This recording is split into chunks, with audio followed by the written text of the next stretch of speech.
Mary had three strikes against her in this era. She was poor, she was uneducated, and she was female.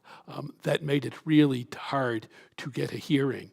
So what she would do, she had begun by selling knickknacks, the little shells she found. But now that she had made this amazing find, people would actually come to see them, and now some collectors would buy them, and they would pay a good deal. So Mary, whose family was on the equivalent of welfare, all of a sudden they would sell one of her finds, and for 6 months or so, the family would have enough food.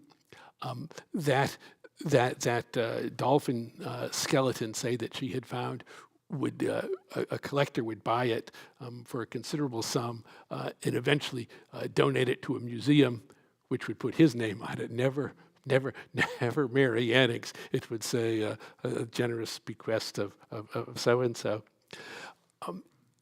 She made several of the greatest fossil finds of them all, so much so that despite these strikes against her, the lack of education and so on, scientists soon caught on that if you wanted to see these things, what you had to do is make an excursion to Lyme Regis and ask Mary Anning if she would be willing to take you by the hand and show you around.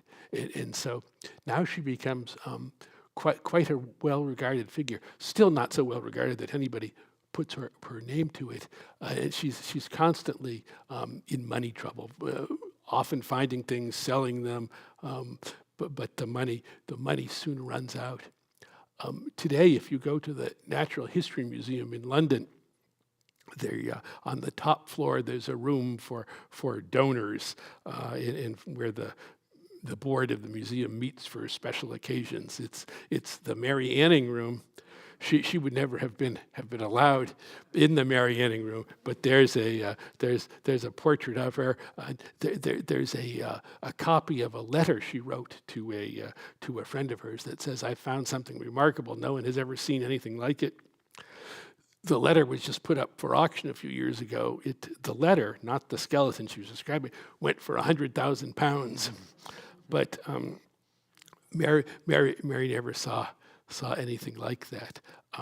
But she was formidable, and she kept a diary. She wrote in it that these men of science, he said, have sucked me dry and never given me any credit.